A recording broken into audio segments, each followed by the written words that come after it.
Hello everybody, it's Foxy speaking and welcome to Foxy's Fun Inspirational Chats, and here I will be hosting your show. This is the very first episode of my show, and this is the very first episode. This episode is a fictional episode, totally told completely unscripted but told from memory. This one is Biplane Enthusiast. Story narrated by me, and all the ideas of the story have been fully came up by me. Okay, Biplane Enthusiast. This is a story about a man who loved biplanes. His name was Sidney Henry Teague, T-E-I-C-H. Sidney Henry Teague. A huge biplane enthusiast. Absolutely loved everything to do with biplanes because he grew up seeing biplanes during World War One. Because he was just a boy in World War One. And he was a happily married man. He had 2 children of his own, married to his dear wife called Tasman, who unfortunately dies before he does. And this story, sadly, it had been 5 years since Sidney's wife had sadly died. Following the death of his wife Frida in 2000, aged 93, Sidney spent the rest of his remaining years alone. It was in February 2005, shortly before what would be his 100th birthday. He, for many years, hadn't been seen a biplane, and nor had he even been in a biplane cockpit in his lifetime. He'd only ever seen them during World War One, or seen them fly just for the fun of it. He was huge on biplanes. But Sidney Teague, one day sitting in his living room, all alone, in a very lonely old-fashioned house, in a semi-detached house, because he has a neighbour who he sometimes talks to through his garden, or sometimes he has his neighbour come round his home every now and then, on a sporadic basis. His phone in his living room began to ring. Ring, ring! Sidney picked up the phone. "Hello?" said Sidney, politely. Whilst he was ringing on the phone, it was his son Thomas who was ringing him. "Oh, hi Thomas," said Sidney happily. "How are you doing, son?" "Oh, how delightful!" Sidney exclaimed, with almost tears swelling in his eyes. "This is exciting news. Oh, thank you, dear son Thomas. It's so kind of you. Oh, what more could an old man want?" Oh. He was full of excitement. And after hearing all the exciting news, he said a big "Thank you, Thomas, my son." The conversation ended, and Sidney politely put the phone down gently. Sidney was feeling very lucky. He'd always wanted, more than anything in the world, to go into a cockpit of a biplane. Well, his son had organised a special biplane day out for him to go into a biplane cockpit for the first time in April of 2005 for his 100th birthday. Sidney just could not wait for the day to happen. First he had to get through his family party first for his 100th, and then after his party it was going to be his biplane flight over certain parts of England and many parts of the UK. Well, only over his local area of the UK and England. So all Sydney had to do was wait patiently and get through his day-to-day arbitrary tasks.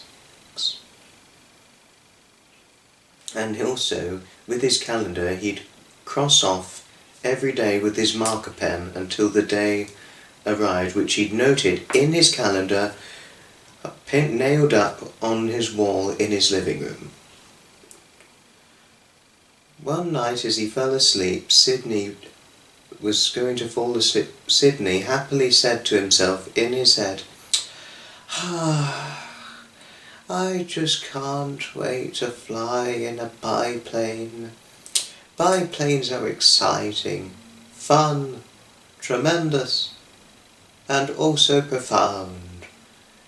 Under thy loving care, and with wishful thinking from God, I wish more than ever to fly in a smartly painted, polished, and well-designed, old-fashioned biplane. After reminiscing his thoughts in happiness, Sydney fell happily to sleep. The weeks passed. He got through his birthday celebration, his 100th birthday celebration, receiving up to 100 cards from family and friends, including his telegram from the Queen. The elderly gentleman woke up one sunny spring morning. He woke up feeling exciting.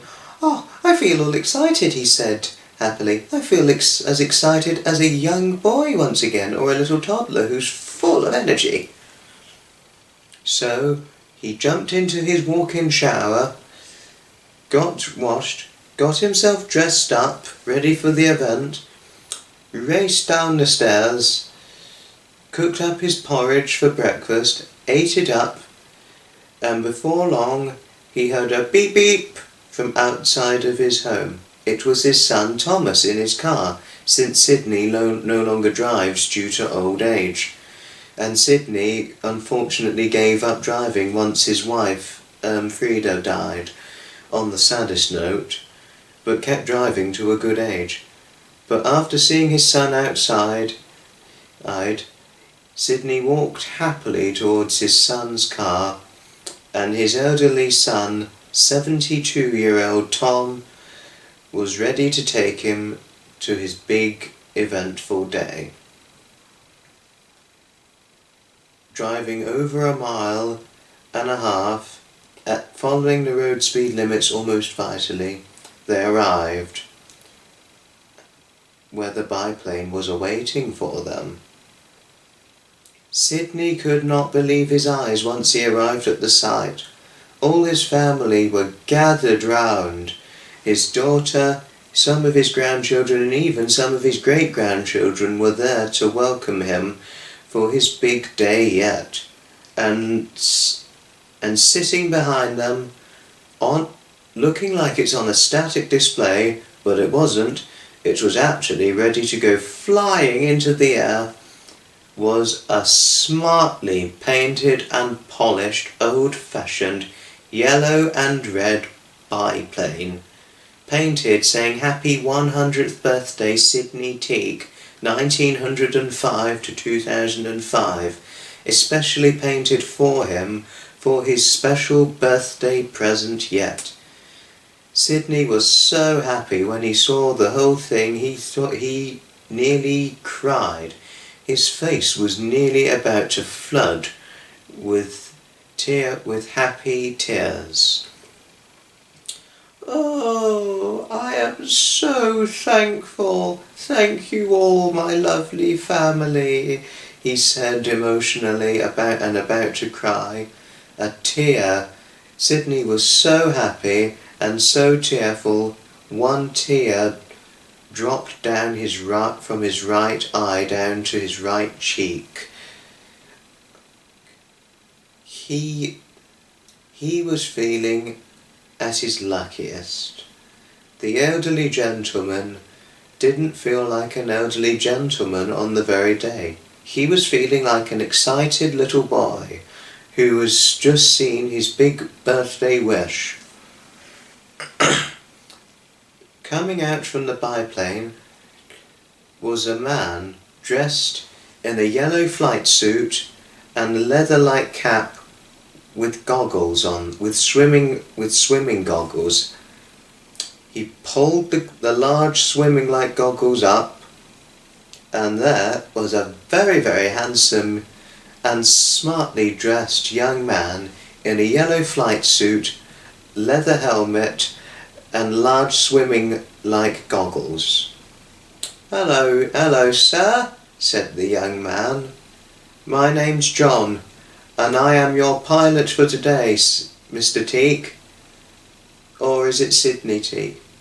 "Oh, yes it is, young man. It is I, Sidney Teak, and just over a week short ago was my 100th birthday." "It's the truth," Sidney replied honestly to John. "Excellent, Mr. Sidney Teak," said the man. "You ready for your flight?" "Oh, I'm more than ready for anything," Sidney replied excitedly. "I feel like a young boy again, who has just seen his birthday wish come true." "All right then, sir," said the pilot politely. "Hop on board if you need any help. I'll be happy to help you into the cockpit." So John walked over and picked out a ladder so that Sidney could climb in without struggling to get into the cockpit. Slowly as he did and steadily as he did, Sidney carefully struggled into the cockpit of the biplane. It took some time, since he got in very slowly, but before long he got in. All his family had stood a great distance from the biplane since it was going to take off within the next couple of minutes. Some of his grandchildren got their digital cameras out, taking pictures of their grandfather waving at them with his leather helmet, large swimming goggles and a leather flight jacket. "We all wish you luck, Grandad," called his grandchildren. "We wish you luck too, Father," called his son Thomas. "Yes, Father, we wish you luck too," said his young daughter Deirdre. Well, not his young daughter, said his young 69-year-old daughter Deirdre at the time. "Thank you all," Sidney replied happily. Wish the old man luck." So that was what they did.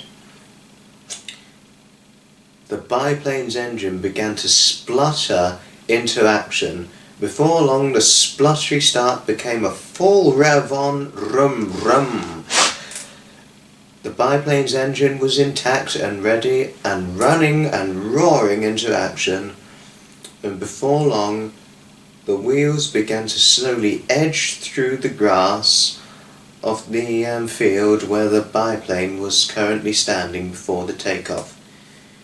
It slowly began to edge and creep along the grass, with the elderly gentleman Sidney Henry Teak waving happily at his family as their family flashed away with their digital cameras, watching their dear elderly relative take off into the skies in a biplane for the first time and possibly the only time in his lifetime.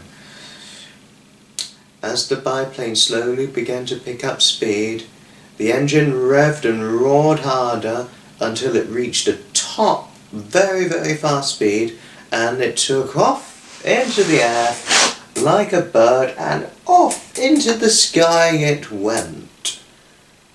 John was a little bit worried about the elderly gentleman being too scared of taking off in a biplane in an open-air cockpit. But Sidney was not at all bothered at all. He was feeling too excited to be scared taking off in a biplane in an open-top cockpit. As the biplane went higher and higher into the sky, almost reaching the clouds like a full jumbo jet in an aeroplane, the field soon became just a small green drawing on a piece of paper, and all the houses and villages were just tiny art sculptures seen in cardboard making or statue made like village artistic like sculptures. Sydney was happy. Although he thought all the buildings and the fields looked like small drawings, he was just so happy to be flying in a biplane for the first time and possibly the only time in his own lifetime. The elderly gentleman just couldn't believe his eyes. He had never been so happy. Just what more could an old man want? He sighed happily.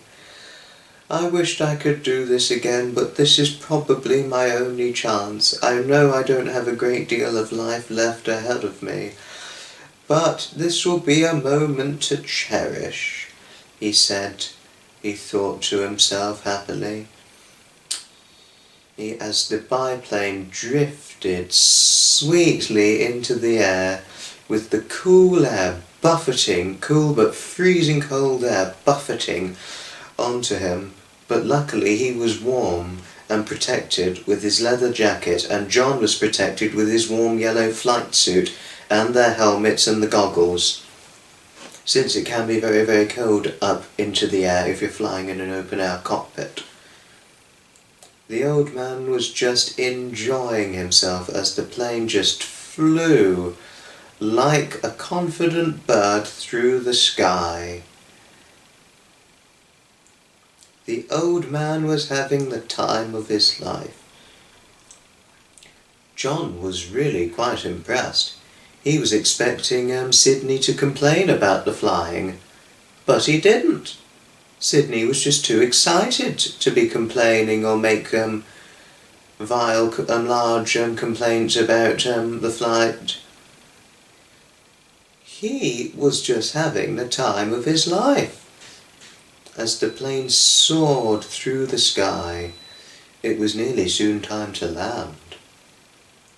Once the plane landed, back onto the ground where awaiting was Sydney's family, his children, his grandchildren and great-grandchildren. As the plane landed back onto the airfield, onto the runway near to the edge of the grass, all the family were clapping and cheered for their elderly relative. Once the biplane came to a grinding halt, the elderly gentleman carefully popped out from the cockpit and walked back onto the ground and came back for his family to greet him. Sydney thanked Tom the pilot very, very much. All the family paid their respects to Tom the pilot and thanked them all for giving their elderly relative Sydney Henry Teague a glorious and grand outing, flying in a biplane for the first time in their relative's life. Sydney just wanted to do it again. He just couldn't have been a happier old gentleman. Then that very evening, as Sydney settled down and got into bed, he was about to dream away the day he had had. He was going to have a wonderful night's sleep of the wonderful gift he had and the wonderful day he had, which he described as a day well worth waiting for. I wish one day I could fly in a biplane again. I know it may be my only time, but someday, for possibly my last birthday, whenever that is in my final years, I'll be flying in one of those smartly painted and polished biplanes once again. Sydney sighed happily to himself as he gently closed his eyes and peacefully went happily to sleep, dreaming about the wonderful day he had just had with his family and John, the faithful pilot who flew him in the biplane. That's the end of the story. Thank you all for listening to this unscripted story of mine for Foxy's Inspirational Chats. This is the very first episode, and I very much hope you enjoyed watching this video. Thank you all for watching, and I know a lot of you should be I, as much as you are, I'm certainly looking forward to the very next episode. And I wonder what will be the next unscripted fictional story of mine. Thank you all for watching. Another time, everybody. Goodbye. And that's the end of the first episode of Foxy's Fun Inspirational Chats. Ta-ta, another time.